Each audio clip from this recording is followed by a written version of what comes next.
All right, for number 36, I think my allergy's starting up again, and it's just, I've been sneezing all morning, so my voice is kind of hoarse, so forgive me if I sound a little rough, okay? All right, a block weighing 14 newtons. So this block has weight of 14 newtons. This means this is actually not the mass, but rather it is Fg, okay? And Fg, of course, is mg, right? And that is the 14 newtons. So if you were to solve for the mass of this block, mass is 14 divided by 9.8, right? So you should get something like 1.43 kilograms for the mass, which slides without friction on a 40-degree incline, right? So there's no friction, which is good. Is connected to the top of an incline by a massless spring, unstretched, length to be 0.45 meters. And spring constant K of 120. So this spring constant K has 120 newtons per meter. Right? A, how far from the top of the incline does the block stop? So if you let it go, it should slide down to a certain equilibrium position, right? So the length L, right, is when it's unstretched, right? So this is L, right? When it's unstretched. So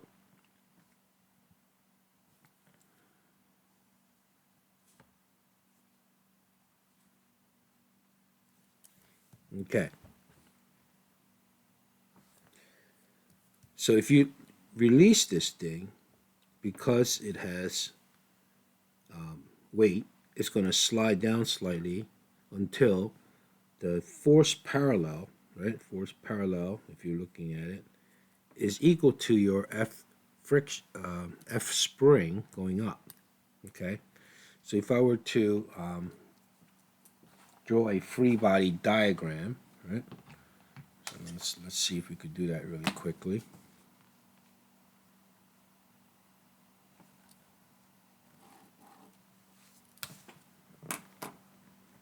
So here,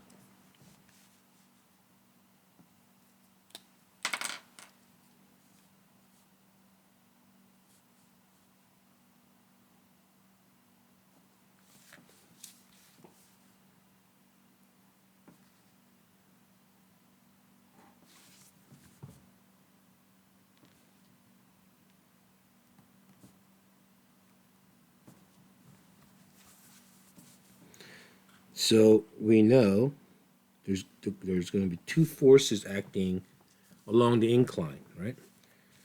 The obvious force that we always see is Fg going straight down, right? So this is Fg. And then Fg will have, right, Fgy, and then Fgx.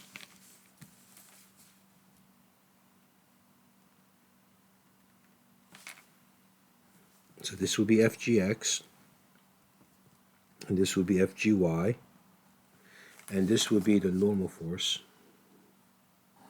going straight up. And then there's going to also be a spring force, right, pulling this thing back up this way, right? So F spring.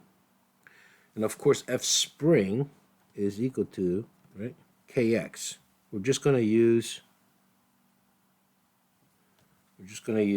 Kx for now without the negative sign, okay? If we make this positive, then yes, that can be negative, right? So Fgx is equal to, right, mg sine of theta, and this is theta right here, which is 40 degrees, right? So block will slide down, slide down, slide down, and stop when this FGX is equal to F spring. Okay, so if we were to look at it as like sum of all forces equal to MAX, and when this block slides down and it stops, that's going to be 0. Acceleration is going to be 0 when it stops, right? And it stays there. And there are two forces, right? That is FGX, and we could call that friction, I guess. I mean, not friction, spring to be the negative direction. Okay, F spring. So 0 is equal to, right, mg sine theta, right, minus kx, right? So kx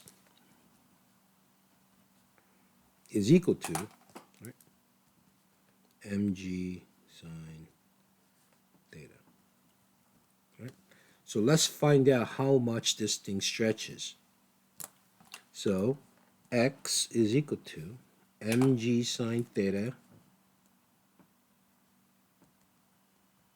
over k. Okay? K. So now if we were to plug in some values, we know what mg is. It's 14. Right? 14 times sine of 40 degrees. Divide that by k, which is 120. Okay. And if you work that out, I think you'll get something like 0.075 meters. So it will stretch this much, right, from the unstretched length of 0.45 meters. So from the top, from here, right, so from here to all the way to where it stretches, let's say right here, that is pretty much distance. I'm going to call that distance, right? So here, from here to all the way to here, when it's stretched, okay?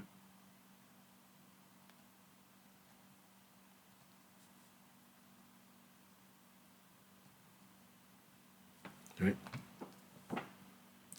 Will be this plus the length L. Okay? So therefore, distance D is equal to length L plus x. And that is 0.45 plus, right, 0.075. So the length D is equal to 0. When I add this plus that, I get 525 meters. Okay? So that was part A. All right, now what about part B? If the block is pulled slightly down the incline and released, what is the period of the ensuing oscillation? So for part B, if we were to pull it down, okay, and then let go, it's going to oscillate back and forth, right? So we know that omega is equal to 2 pi f, or it can also be 2 pi over the period t, which is also equal to square root of k over m. Right? So if we use this, it's going to work out, right? So if we use this, we can figure out the period. So the period is equal to, right? Bring the period here this side, and then bring this to the other, so you get 2 pi times square root of m over k. Now notice how that's flipped, right? Therefore, the period is equal to 2 pi times square root of the mass, which is 1.43, divided by k, which is 120, right? So if you work that out, you'll get 0.686 seconds for the period. All right. So that wasn't that bad. Okay. All right. Next. Let's take a look at number 40. An oscillating block spring system has a mechanical energy of 1.0 joules. So this is total mechanical energy here, right? An amplitude of 10 centimeters, okay? So you could think of this as the amplitude. This here is total mechanical energy, okay? And the maximum speed of 1.2 meters per second, okay? Okay, so we can say Vmax is equal to 1.2 meters per second, right?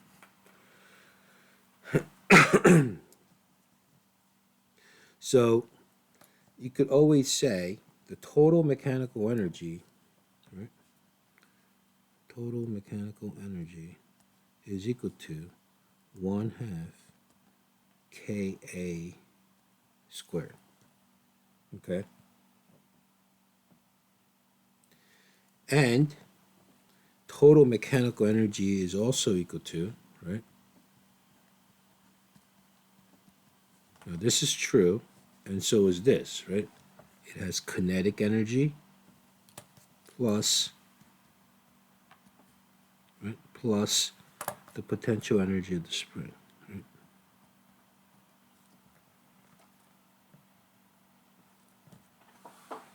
All right, so for part A, it's asking find the spring constant. So for part A, it may be a good idea to use this equation because we know this, we know A, so we can find K, right?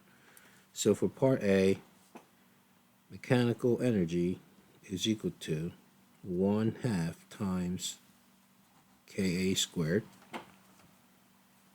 So mechanical energy of 1.0 is equal to 1/2 times K times. Now, this is 10 centimeters or 0.1 meters, right? So 0.1 squared. So if you solve for K, you get 2 divided by 1/100th, right? It will be 200, then K is equal to 200 newtons per meter.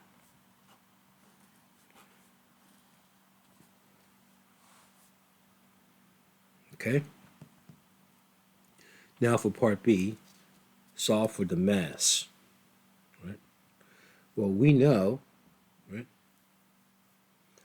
at maximum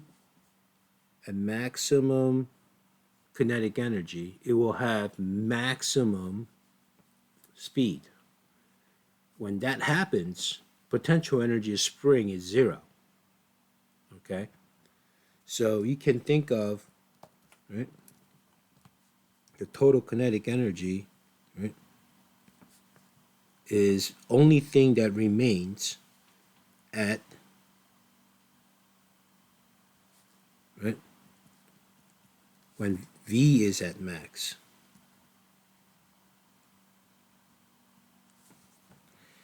But at that point, the total maximum kinetic energy is same as my mechanical energy, because at total mechanical energy, when kinetic energy is maximum, my potential energy spring is 0.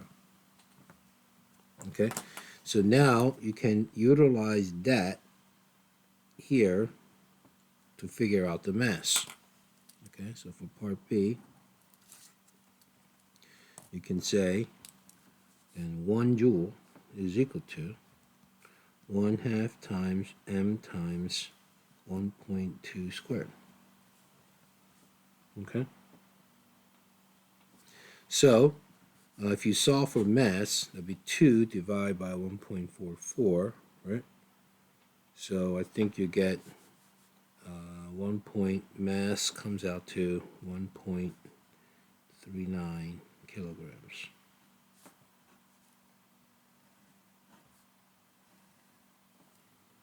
All right. All right, so now for part C, a frequency of oscillation. So what is the frequency of oscillation? Well, we know omega, right? Omega is equal to 2 pi f, which is also equal to square root of k over m, right? So the frequency, right, of oscillation is equal to, right, 1 over 2 pi times square root of k over m. Okay? Therefore, 1 over 2 pi times square root of 200 over 1.39. And if you work that out,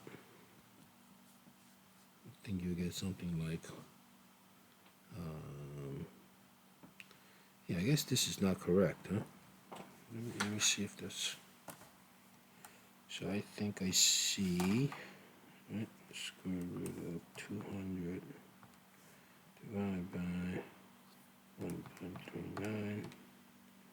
Then divide that by 2 pi.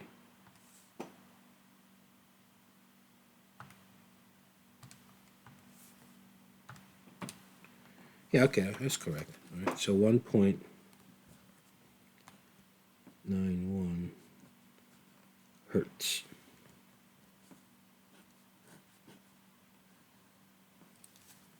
Okay.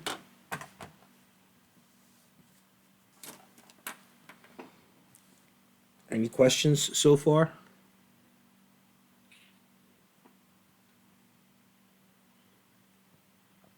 All right, then we'll move on to 46. All right, so here, a 3 kilogram particle is in simple harmonic motion in one dimension and moves across according to the equation of this. All right, so you know this is phase right here. This is the phase shift. This is omega, right? This right here is omega, right? So this is the amplitude, right? And this is the position, right? So make sure you understand how, all these components of this, right? So here's the amplitude, right? Right here. This is the omega, right?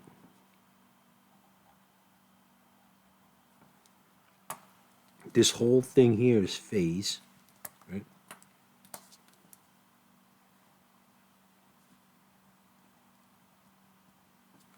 And this here is phase shift, or the starting position, right? So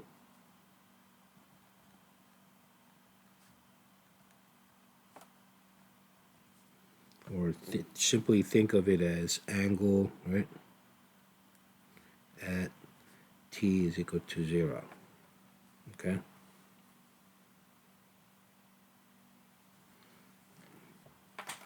At t is equal to 0, theta is pi over 2, right? Or pi over 4, I mean, okay? All right.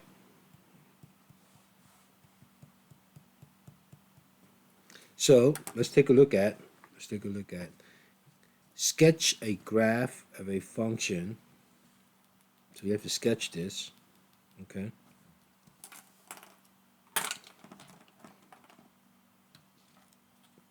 So to do that, let's figure out what happens when t is equal to 0, okay? So when t is equal to 0, right, this whole thing goes to 0, okay? And it starts at negative pi over 4, right? So negative pi over 4, right? Therefore, if we were to utilize that information, right? So for part A,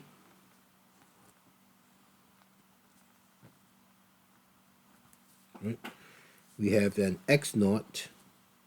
So x of 0 is equal to basically x naught, right? Because when t is equal to 0, right, it's basically 5 times cosine of 0, right? So this is like 3, no, I'm sorry, pi over 3 times 0 minus pi over 4 is what we have, right?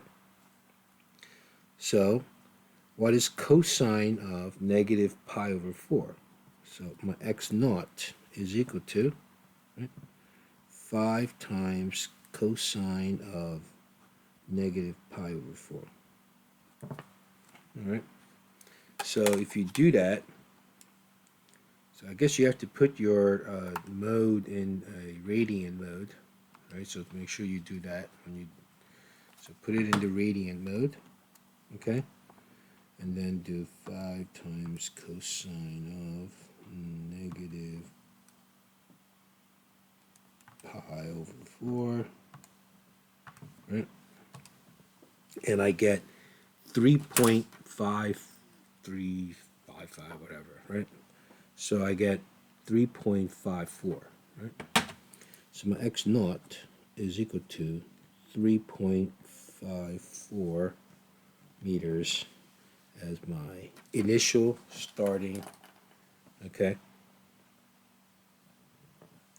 So that, if I were to graph this now, okay, so here is my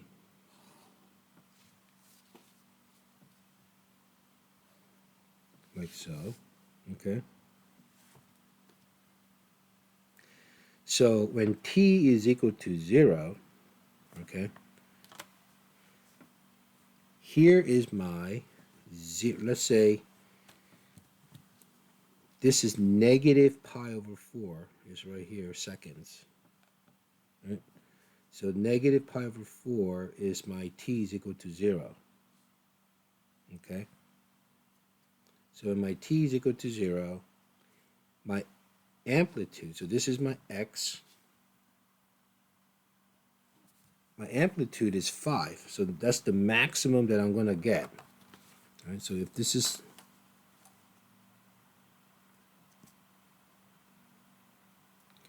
so I'm going to just put some dotted line here. So this is my amplitude, this is my positive 5, and this is my negative 5. So it's not going to get any higher or lower than this. Okay? So this is 5, and this is negative 5. Okay? So here, when this is pi over negative pi over 4, so this is 0, negative pi over 4 is like right here, let's say, right? And this is negative pi over 2, okay? And here, my initial starting point is 3.54 right here, okay? So here, this is 3.54.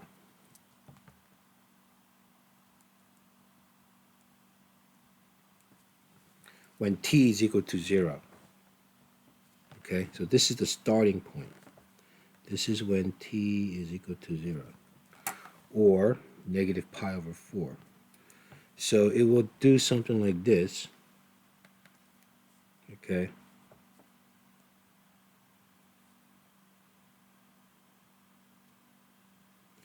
And then I guess maybe I should have drawn this out a little bit more.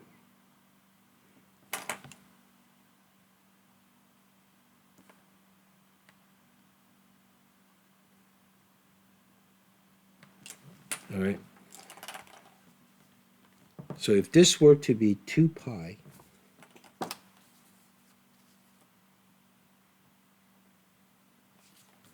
this would be 2 pi. This would be pi. Right? And this will be pi over 2. Right?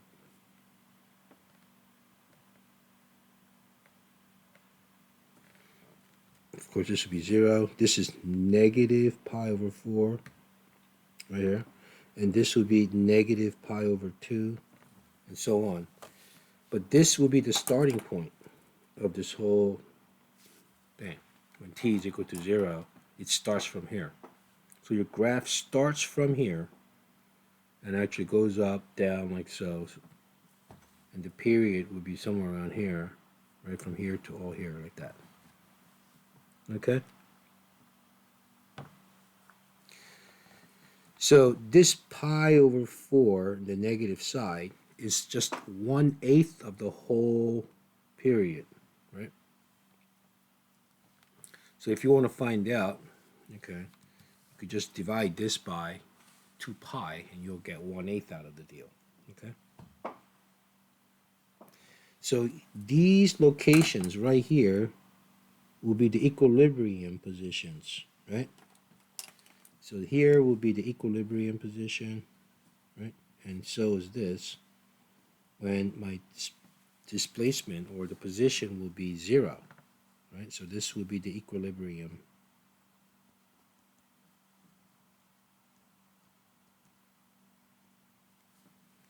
Okay? This negative 5 will be the negative amplitude, and this positive 5 will be the amplitude. Okay? Maybe I should have wrote it in blue. Sorry. Getting my color coordination all mixed up here. Okay, so this negative 5 and positive 5. Okay? So you could say the amplitude is equal to 5 meters, right? Equilibrium point, right, is at x equals 0, right? All right, I think we're okay with that so far now. I hope everybody's fine, right? Therefore, at what value of x is the potential energy of the particle equal to half of the total energy? Okay, well, let's find out what the total energy is first then, I guess, right? So for part B, if we could find the total energy first, we should be able to find. So E total, right, is equal to 1/2 Ka squared, right? Okay. All right. So we know omega is equal to square root of, right, K over M, right?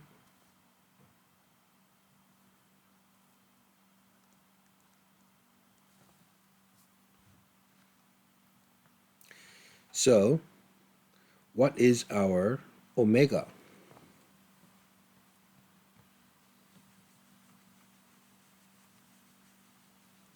Well, our omega is basically pi over 3, right?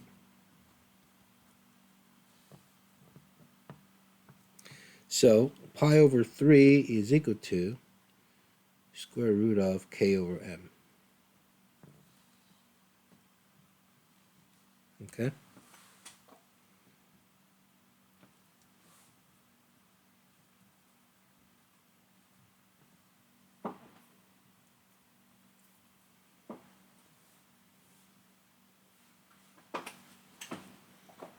All right.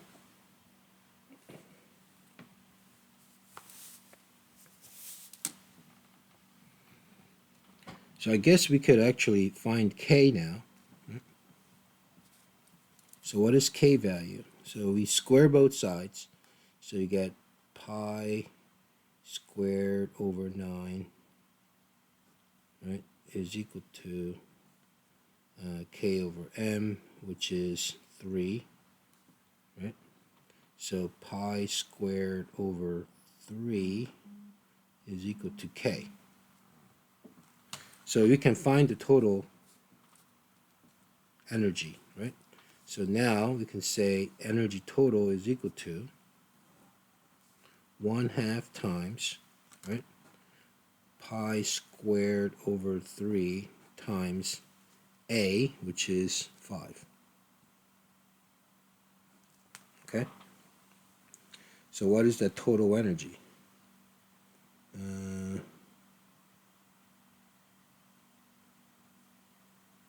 I guess, well, we could do it that way. Yeah, that's fine. So is equal to, so this is total energy, right? So half of this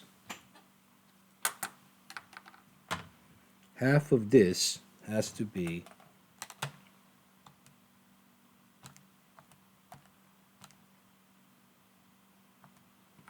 so 1/2 of total energy is equal to, right,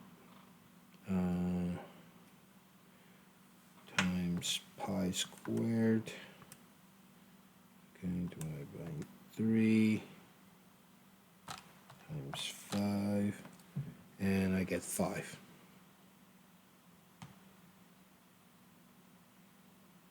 Okay, so times 0.82247, so I get 4.11 joules. So set that equal to, right, set that equal to 1/2 kx squared, okay?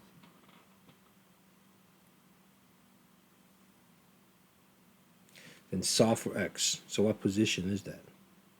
So here, if we were to work it out, so, wow, I could have done this without using all these numbers, actually.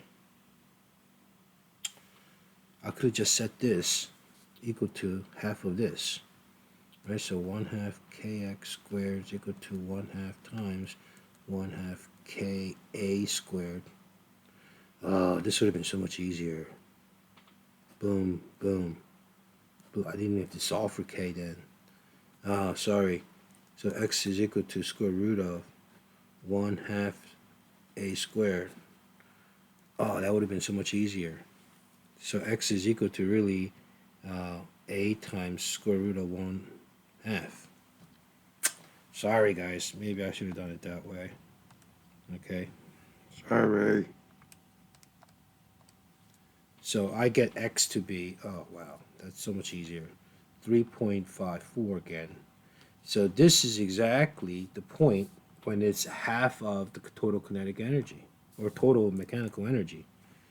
Oh, this is a lot easier. I didn't even have to solve for all this k values. Sorry. Yeah, do this. This is easier way. I could have done it this way. All right. Wow. All right, what about part C? How long does it take the particle to reach the equilibrium position, right, first time from x naught? So they want to know how much time it would take from here to all the way here, okay, like that, okay? So from the half of energy, total energy point, to maximum kinetic energy that happens here, okay? So keep that in mind, okay? And it's going through 1, 2, 3/8 of the period, right? So the time, right, is equal to 3/8 of a period to go from here to here. So if we solve for the period, then we should be able to calculate the time it takes to go from here to the first equilibrium position. All right? So let's find period. So we know omega is equal to, right, 2 pi over the period t, which is also equal to square root of, right, k over m, right?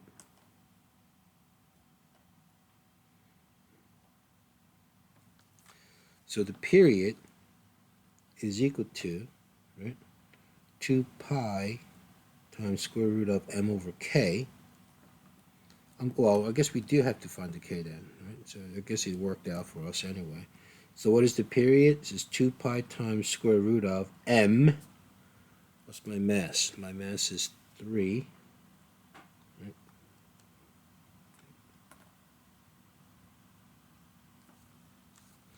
And then the k is, we have pi squared over 3 is k.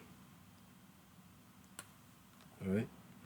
So we get 2 pi times square root of 9 over pi squared. So that is 2 pi times 3 pi. So pi's cancel out. So your period is 6 seconds. Therefore, your time is equal to 3/8 times 6, okay, which is 2.25 seconds.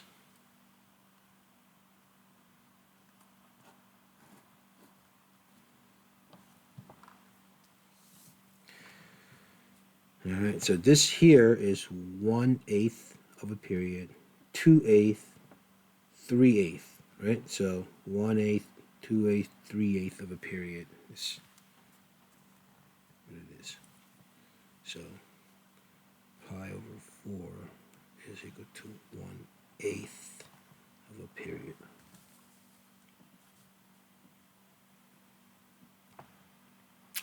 All right.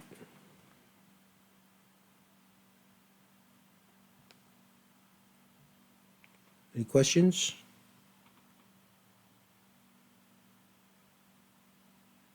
All right, let's take a look at some more. Number 49.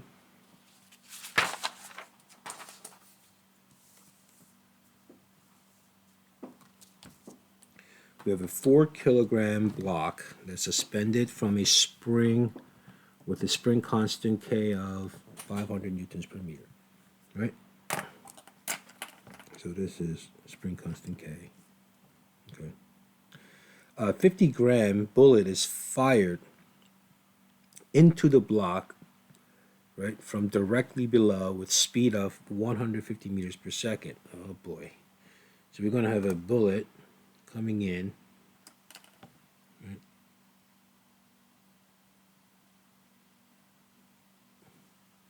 So this bullet